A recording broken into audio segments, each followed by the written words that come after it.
Okay, let's unpack this. We are diving headfirst into, well, a really volatile scenario here. An exclusive, high society wedding, right? But it's on this remote Irish island. Yeah. And the storm brewing outside, it's honestly nothing compared to the secrets boiling up inside.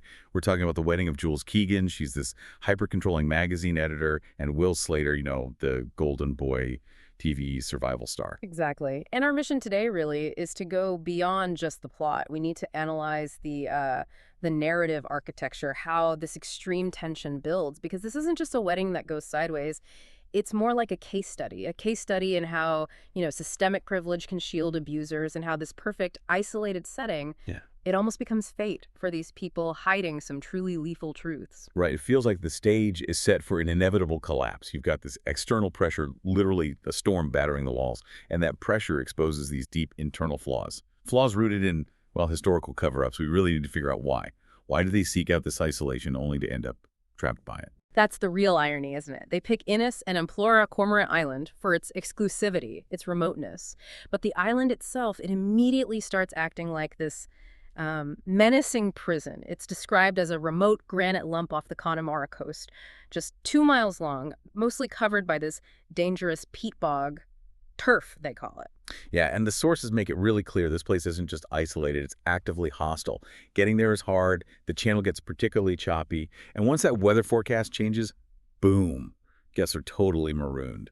But the danger is only the environment, is it? There's this historical weight, too. Precisely. You've got the local boatman, Matty. He sort of acts as this early prophet of doom. He confirms the island's really menacing history. Apparently, 20 years back, archaeologists found these perfectly preserved bodies, a whole massacred religious sect just packed into the bog, hacked to death. Wow, that is deeply chilling.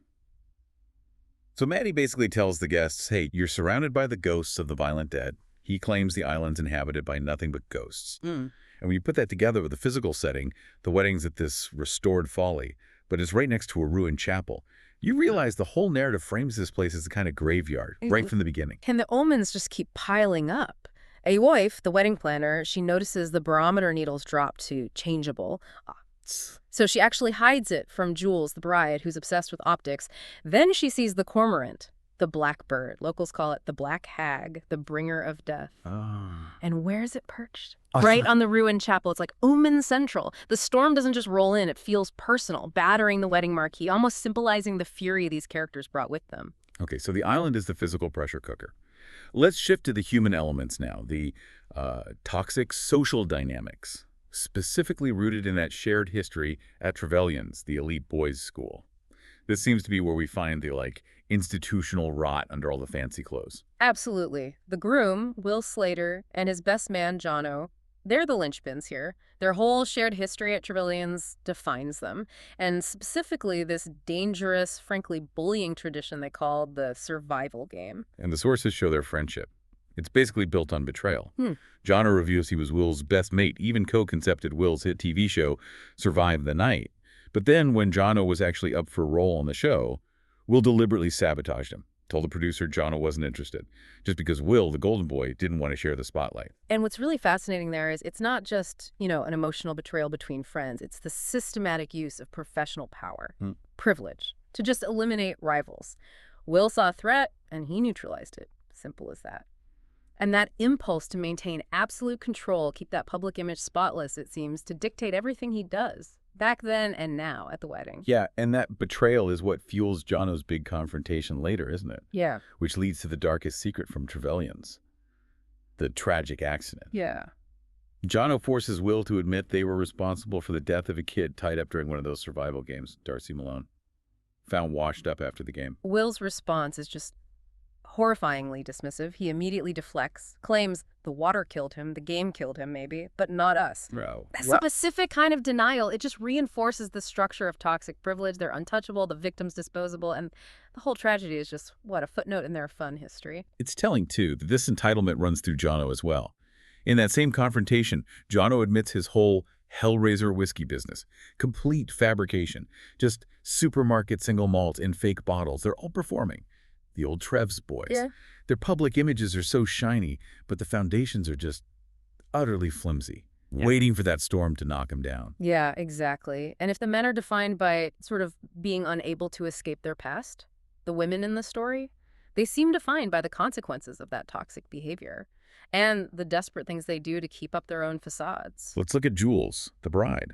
Runs the Download magazine, obsessed with optics control, even wears a queenmaker dress. She desperately wants her dad, Ronan, he's a property developer, to endorse the marriage, but he pointedly, avoids giving Will his blessing. And that subtle lack of approval, it's a huge signpost, isn't it?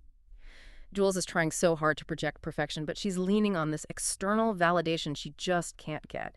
And her own facade starts to crack a bit when she finds that hidden note. It suggests that, deep down, she knows there's something she's trying very hard to ignore about her fiancé.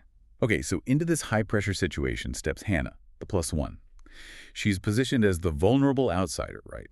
Coping with insecurity, permanent maternity leave, feels invisible, out of place among all the wealth. And she's initially drawn to Will's manufactured charisma, that moss and pine cologne thing.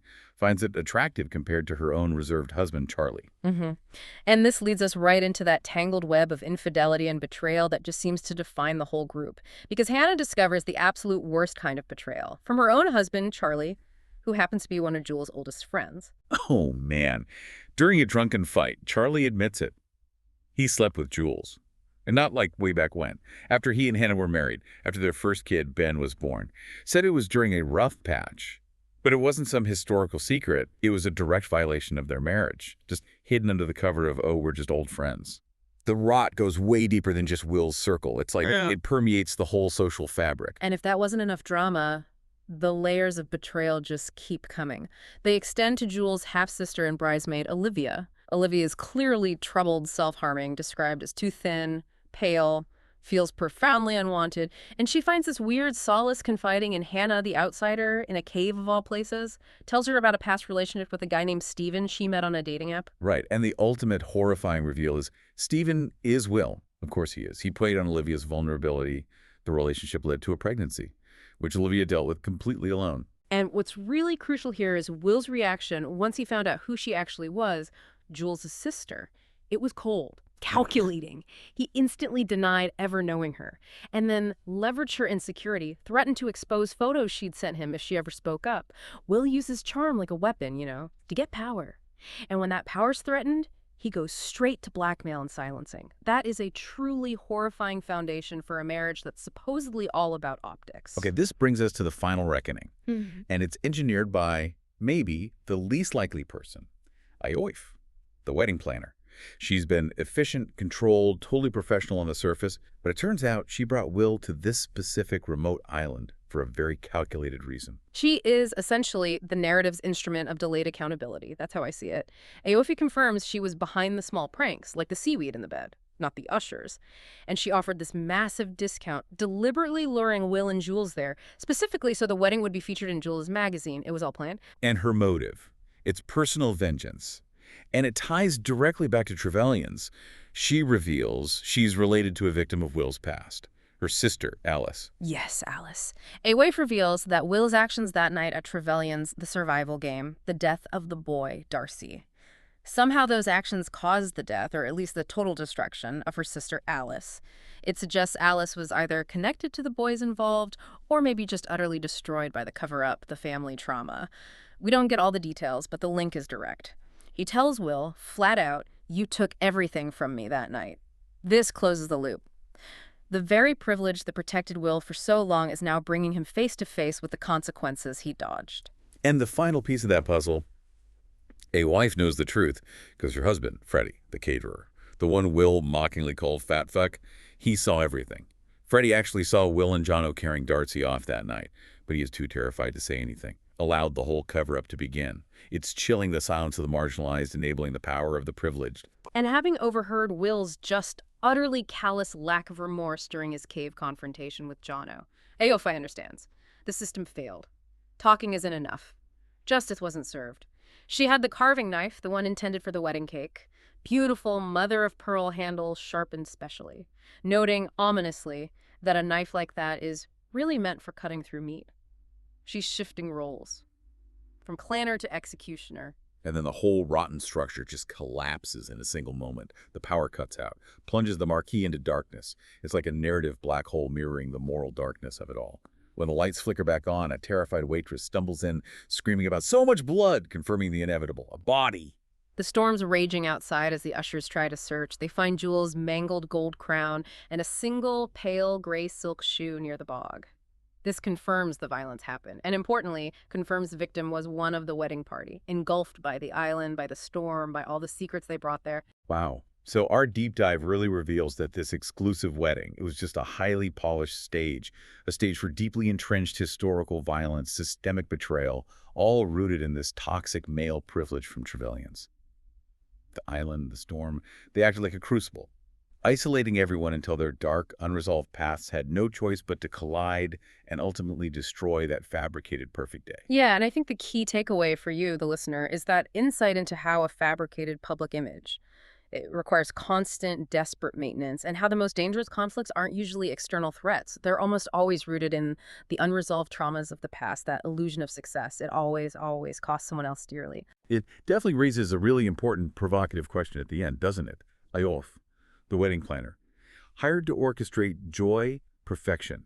Yet when a tragic accident gets covered up by generations of entitlement and privilege, does her ultimate act of violence, committed by the one person who is supposed to be the perfect organizer, does that become a necessary, maybe albeit terrible, form of delayed accountability?